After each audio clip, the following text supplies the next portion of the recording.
ABN breaking news చూస్తున్నాం. Phone tapping కేసులో మాజీ సీఎం కేసీఆర్ కు నోటీసులు వెళ్లాయి. ప్రధానంగా ఇప్పటివరకే ఈ కేసుకి సంబంధించి కేటీఆర్, హరీష్ రావు, సంతోష్ రావుకి సంబంధించి విచారణ కొనసాగుతున్న నేపథ్యంలో ఇప్పుడు ఫోన్ ట్యాపింగ్ కేసులో కేసీఆర్ కు నోటీసులు వెళ్లాయి.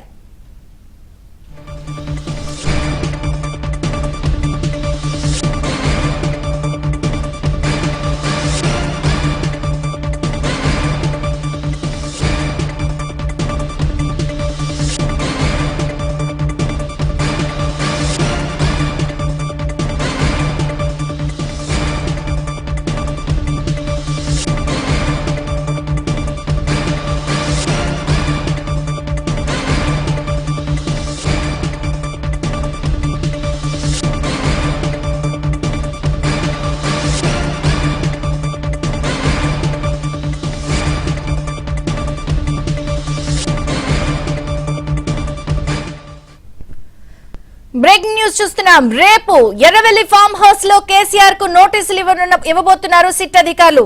ఇప్పటికే హరీష్ రావు, కేటీఆర్, సంతోష్ రావును సిట్ అధికారులు ప్రశ్నించారు.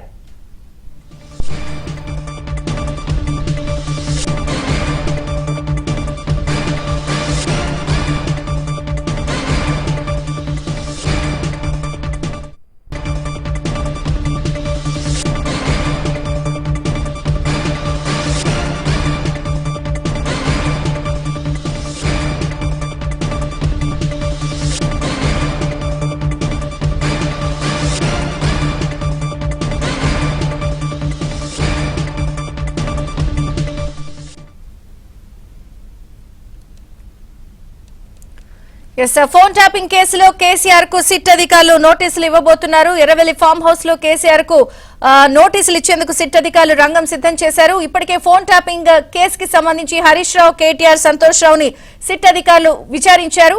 ఈ నేపథ్యంలో ఇప్పుడు ఫోన్ ట్యాపింగ్ కేసుకి సంబంధించి కేసీఆర్ కు నోటీసులు ఇవ్వడం సంచలనంగా మారబోతోంది. ఏం జరుగుతుందనేది ఉత్కంఠ నెలకొంది.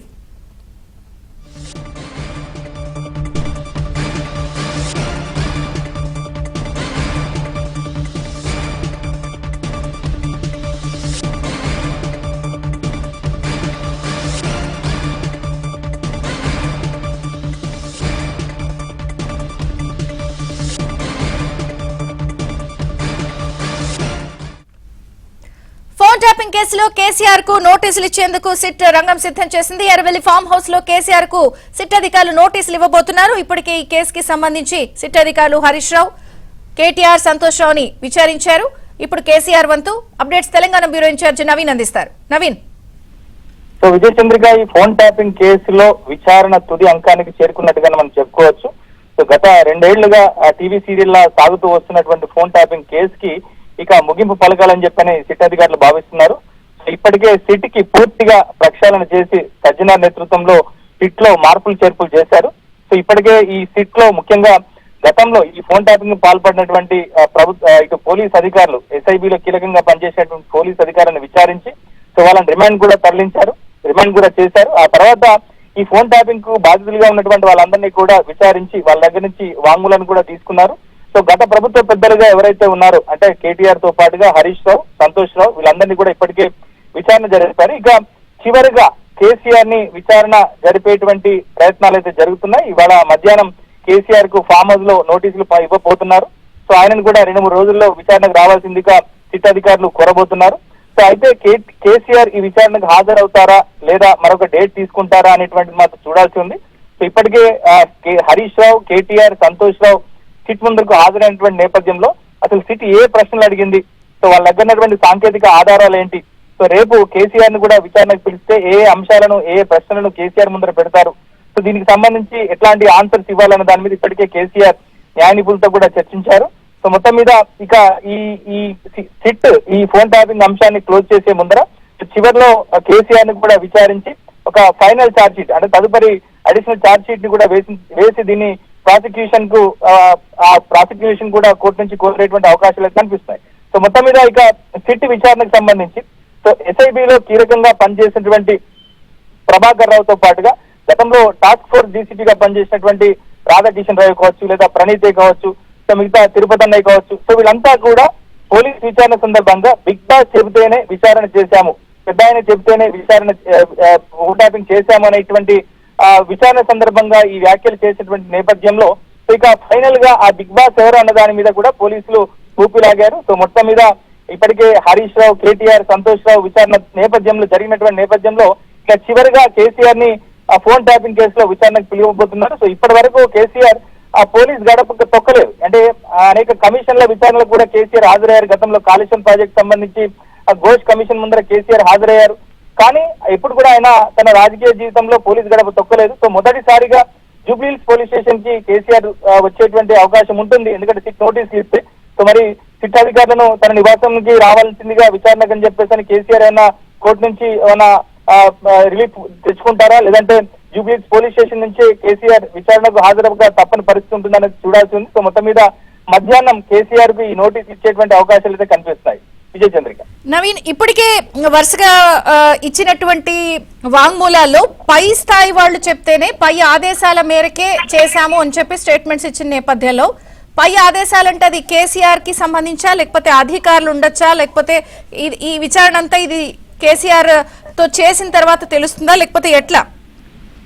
అంటే దీనికి సంబంధించి మనం గతంలో కనుక చూస్తే 2023 ఎన్నికలకు ముందు సో తెలంగాణ ఎమ్మెల్యేల కొనుగోలు అంశం అనేటువంటి ఒకటి వెలుగులోకి వచ్చింది. సో దాంట్లో కొంతమంది ఇటు బీఆర్ఎస్ పార్టీ, బీజేపీకి సంబంధించినటువంటి నాయకులు, సో ముఖ్యంగా ఇటు బీఆర్ఎస్ పార్టీకి సంబంధించినటువంటి నాయకులను కొనుగోలు చేసేందుకు ప్రయత్నాలు జరిపారు. సో ఇది అన్యాయం అని చెప్పేసి అంటూ కేసీఆర్ గతంలో కొన్ని ఆడియో టేప్లను కూడా రిలీజ్ చేశారు. సో దాన్ని కోర్టులకు కూడా, న్యాయమూర్తులకు కూడా పంపించారు. అంటే సో గతంలో ఇటు ఈ ఫోన్ ట్యాపింగ్ విషయాన్ని కేసీఆర్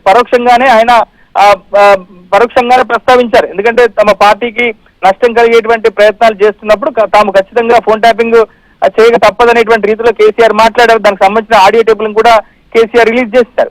సో మనం నందకిషోర్ అనేటువంటి వ్యక్తి ఇటు మొన్న సిట్ అధికారులకు వాంగ్మూలం ఇచ్చినటువంటి సందర్భంగా సో తన ఫోన్ ను కూడా ట్యాప్ చేశారు. సో కేసీఆర్ ఆ ఆడియోస్ ని కూడా బయట వినిపించారనేటువంటి కామెంట్స్ కూడా ఆయన ఫిర్యాదు కూడా పోలీసులకు చేశారు.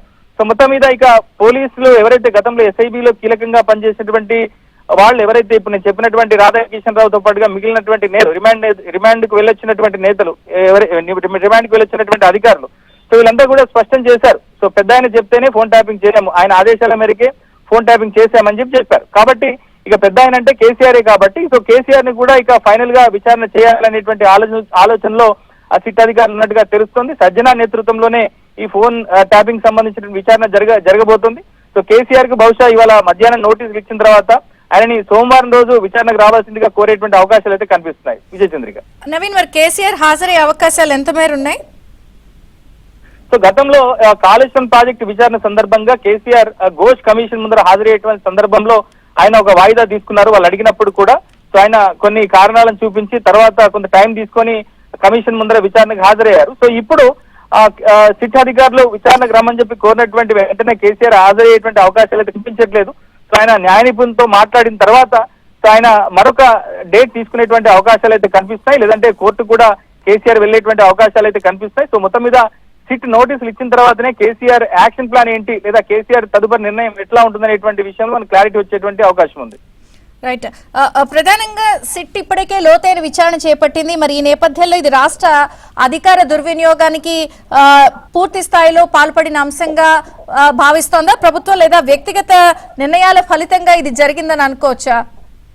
అంటే ఇది పూర్తిగా రాజకీయ కోణంలో అయితే ప్రభుత్వం చూడట్లేదు. ఎందుకంటే దీన్ని సిట్ విచారణకు ఆదేశించిన తర్వాత చాలా సాంకేతిక పరమైనటువంటి ఆధారాలన్నింటినీ కూడా సిట్ సేకరించింది. ఎందుకంటే గత ప్రభుత్వంలో ఎస్ఐబిలో పనిచేసినటువంటి అధికారులు ప్రభుత్వం మారిన తర్వాత సో దాంట్లో ఉన్నటువంటి ఫోన్ ట్యాపింగ్ సంబంధించినటువంటి కీలక డేటా అంతా కూడా డిస్ట్రాయ్ చేశారు. సో అయినప్పటికీ కూడా సిట్ అధికారులు వాటిని ఆ రికార్డ్స్ అన్నింటినీ కూడా ఫోరెన్సిక్ ల్యాబ్ కు పంపించి వాటిని అన్నింటినీ కూడా రిట్రీవ్ చేశారు. సో దాంట్లో కీలకమైనటువంటి ఆధారాలను ఇటు సిట్ అధికారులు సంపాదించారు. సో దాన్ని బేస్ చేసుకునే ఒకవేళ ఛార్జ్ షీట్ వేసినప్పటికీ కూడా సో ఈ కేసు న్యాయస్థానం ముందర నిలబడే విధంగా పూర్తిగా ఆధారాలన్నింటినీ కూడా సేకరిస్తున్నారు. సో దాంట్లో ఫోన్ ట్యాపింగ్ కు పాల్పడినటువంటి గతంలో ఎస్ఐబిలో పనిచేసినటువంటి అధికారుల వాంగ్మూలాలే కావచ్చు, బాధితుల వాంగ్మూలాలే కావచ్చు, లేదా సిట్ అధికారుల దగ్గర ఉన్నటువంటి ఆధారాలే కావచ్చు, ఇప్పుడు ఇటీవల ఇటు కేటీఆర్, హరీష్ రావు, సంతోష్ రావు విచారణ సందర్భంగా వారు సేకరించినటువంటి ఆధారాలే కావచ్చు, వీటన్నిటిని బేస్ చేసుకుని వాళ్ళు పూర్తిగా ఒక కేసుని చాలా ప్రణాళికబద్ధంగా రూపొందిస్తున్నారు. సో దీంట్లో కేసీఆర్ కు నోటీసుల విషయంలో కూడా ఆయన న్యాయస్థానం ముందర తప్పించుకునేందుకు అవకాశం లేకుండానే పూర్తిగా నోటీసులు ఇచ్చేటువంటి దిశగా పోలీసులు కదుతున్నట్టుగా తెలుస్తోంది. సో మొత్తం మీద చూడాలి, అంటే నోటీసుల తర్వాత కేసీఆర్ ఏ విధంగా న్యాయస్థానానికి అప్రోచ్ అవుతారు, సో న్యాయస్థానం నుంచి కేసీఆర్ కు ఆ విచారణ విషయంలో ఏమైనా మినహాయింపు దొరుకుతుందా అనేటువంటి విషయాలు అయితే చూడాల్సింది. మొత్తం మీద ఈ అంశానికి సంబంధించి ఇప్పటికే కేసీఆర్ తన ఫామ్ హౌస్ లో న్యాయ నిపుణులతో చర్చించారు. సో నోటీసుల తర్వాత తదుపరి ఆయన ఎట్లా వ్యవహరించాలి దాని మీద నిర్ణయం తీసుకునేటువంటి అవకాశం ఉంటుంది.